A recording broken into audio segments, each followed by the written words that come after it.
مرحبا بي، هاي حباباتي، اهلا وسهلا صديقاتي واصدقائي الاوفياء فين ما كنتوا داخل المغرب وخارج المغرب. كنتمنى تكونوا بخير وعلى خير.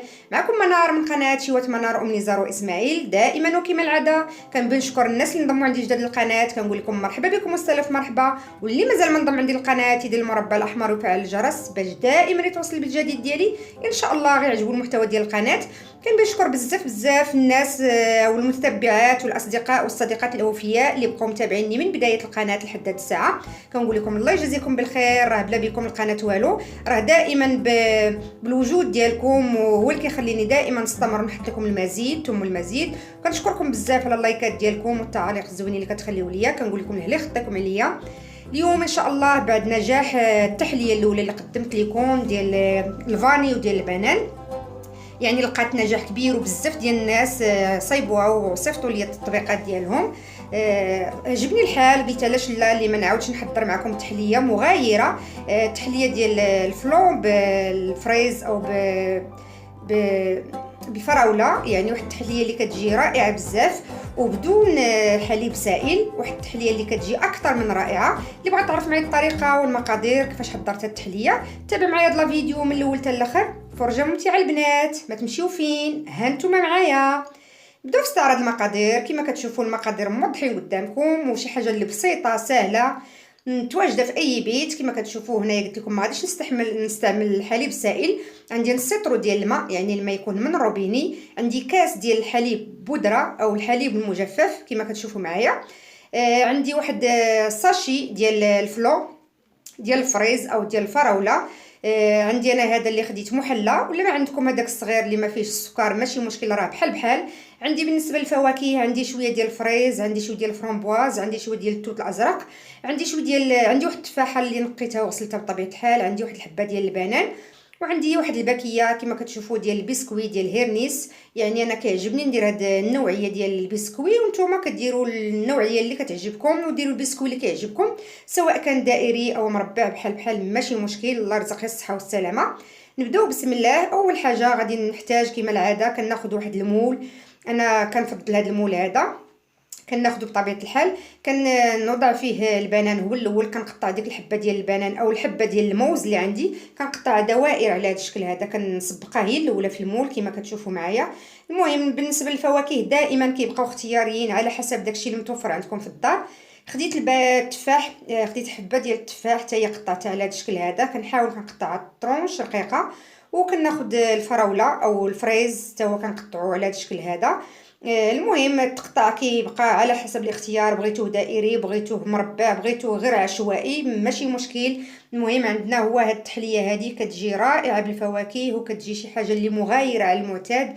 كنبغوا نبدلوا شي شويه على الفلو العادي دائما اللي كنتناولوا، علاش لا اللي ما ندخلوش فيه شويه ديال الفواكه، بما ان الفواكه الموسميه تبارك الله موجوده، الحمد لله الخير موجود.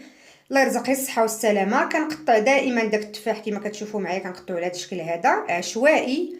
صافي. وغادي ناخذ شويه ديال الفرامبواز وشويه ديال التوت الازرق كما كتشوفوا، حتى هما اختياريين، الا متواجدين عندكم ديروهم، الا ما متواجدينش عندكم اكتفيو غير بالفريز والبنان، او المهم اللي عندكم اللي بتكتفيو بفاكهه وحده ماشي مشكل. يعني الا متوفر عندكم غير التفاح بوحدو ديروه، البنان بوحدو ديروه، الفريز بوحدو ديروه، داكشي اللي متوفر عندكم ديروه. ولا متوفر عندكم تشكيله ديال الفواكه بحال هكا حتى هي كتجي رائعه بزاف. كنستف ديك الفواكه ديالي في المول ديالي على هذا الشكل هذا كما كتشوفوا البنات. غادي ناخذ ديك الباكيه ديال البسكوي ديال هيرنيس، كنقطعوه بحال هكا على طريفات او مربعات صغار على هذا الشكل هذا كما كتشوفوا معايا. كنبقى مستمره بهذه الطريقه حتى كنكمل هذه الكميه اللي عندي او هذه الباكيه اللي عندي كامله، يعني كنقطعها كلها من فوق هذه الفواكه. وغادي نحتفظ بهذا المول ديالي على جنب، وغادي ندوز باش نوجد معكم الفلو ديالنا ديال اليوم.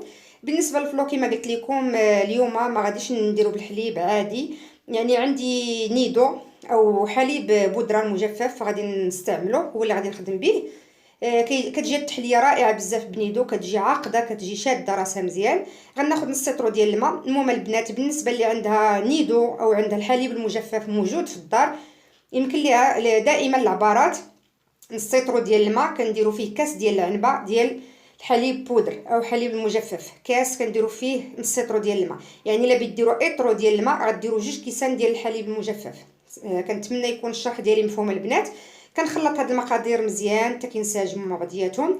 غادي نوضعهم فوق البوطه، يعني فوق النار ضروري تكون مجهده العافيه واحد شويه، مع التحريك المستمر بطبيعه الحال. كنبقى كنحرك على هذا الحساب هذا، ما كنزقاش من التحراك باش كنحصلوا على داك الفلو ديالنا انه كينسجم كيدوب لينا، كيولي في خليط اللي هو هذاك.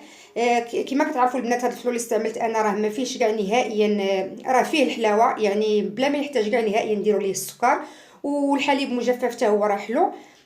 صافي كيوجد لي الفلو ديالي كما كتشوفوا. كنفرغوا فوق من داك الفواكه وداك البسكوي كما كتشوفوا على هذا الشكل هذا، وكنحتفظ به على جنب هنا فوق سطح العمل واحد المده ديال 10 ديال الدقائق او ربع ساعه المكانه، حتى كنحسوا به انه دفا خدا حراره الغرفه. وغادي ندخلو للثلاجه لمده ديال واحد ساعتين المكانه. هنا كما كتشوفوا معايا من بعد ما وجدت التحليه ديالي او الفلو ديالي، يعني خليته في الثلاجه مده ديال ساعتين المكانه، وجدته مع 10 ديال الصباح، يعني 12 ديال الصباح كان واجد عندي. صافي كنحاول كناخذ واحد السباتيل وكنحاول نحركو واحد شويه من الجناب، يعني باش نضمن بانه راه ما لصقش لينا ملي بنقلبوا في هذا الاناء هذا وهذا الطبسيل هذا. غادي نحاول نديمو ليه قدامكم كما كتشوفوا معايا، يعني على هذا الشكل هذا. صافي كيعطينا واحد التحليه كما كتشوفوا اللي رائعه بزاف، يعني راه ما كتلصق ما والو البنات. كما كتشوفوا كتجي تحليه اللي زوينه بزاف، وكتجي واحد الخليط او واحد المزيج ما بين الفريز والبنان والبسكوي هاد الفلو هذا كيجي رائع بزاف فعلا، اكثر من رائع. غادي ناخذ هنا لي صوص. عندي ديال الفاني، عندي ديال الكراميل، وعندي ديال الفروم ديال الفريز. غادي نحاول ندير به واحد الخطوط على هذا الشكل هذا كما كتشوفوا. لا متوفر عندكم ديروه، ولا ما متوفرش خليوه هاد التحليه ديالكم عاديه سامبل بحال هكا. انا فضلت نعطيها خطوط على هاد الشكل هذا كما كتشوفوا. يعني راه عندي دوك لي صوص جامدين واحد شويه، يعني بزز حتى كيطخوا ليا من هاد القريعات هادو كما كتشوفوا. كنعطي خطوط على هاد الشكل هذا ديال الكراميل وديال الفريز، وغادي نزين بهاد الطريقه هذه ونتلاقاو باش تشوفوا في الشكل النهائي ديالو. كما كتشوفوا معايا التحليه ديالي من بعد ما ديكوريتها او زينتها بواحد شويه ديال كما كتشوفوا معايا، درت لها شويه ديال الفرومبواز من الفوق من بعد ما درت دوك الخطوط ديال لي صوص ديال الفريز وديال الكراميل. اللي عنده ديال الشوكولا يديرو حتى هو كيجي رائع بزاف. درت شويه ديال الفرومبواز من الفوق على هذا الشكل هذا. موجود الفرومبواز هذه وقته. خديت واحد شويه ديال التوت الازرق، حاولت هو نزين به شويه هكا نلوحو في الجناب ديال هذا البلا هذا. وخديت شويه ديال الكركاع. صدقوني البنات كتجي التحليه رائعه بزاف وكتستحق فعلا التجربه. كنتمنى ان شاء الله هاد التحليه ديال اليوم تعجبكم وتنال الاعجاب ديالكم. ما تبخلوش عليا كما العاده باللايكات ديالكم، بالاشتراك في القناه. ولا عجبكم الفيديو ما تنسوش تنزلوا وتخليوا لي واحد اللايك وواحد التعليق زوين. وبطبيعه الحال اللي ما عجبكمش الفيديو بروح رياضيه خليوا لي ديزلايك. كما العاده ماشي مشكل، الدنيا هانيه. دائما مرحبا بالاستفسارات ديالكم، مرحبا بالانتقادات ديالكم، مرحبا باي حاجه كتجي منكم. حنا دائما بطبيعه الحال ما غاديش نبغيو الحاجه الزوينه، ضروري كيكون الخايب كيكون زوين، ماشي مشكل. الله يرزق الصحه والسلامه. كنتمنى الفيديو ديال اليوم يعجبكم وينال الاعجاب ديالكم. وقبل ما نودعكم غادي نحاول نقطع معكم واحد الطريف باش تشوفوا الشكل ديال التحليه كي كيجي من الداخل. كتجي واحد التحليه اللي رائعه بزاف، واخا نعيا ما نوصف لكم فيها، ماشي بحال حتى تجربوها كما العاده وتخليوا لي الراي ديالكم. كما كتشوفوا كتجي عاقده على هذا الشكل هذا. كتجي واحد التحليه اللي اكثر من رائعه وفعلا كتستحق التجربه. موعدنا في فيديو جديد ان شاء الله. الى اللقاء البنات، خليت لكم الراحه.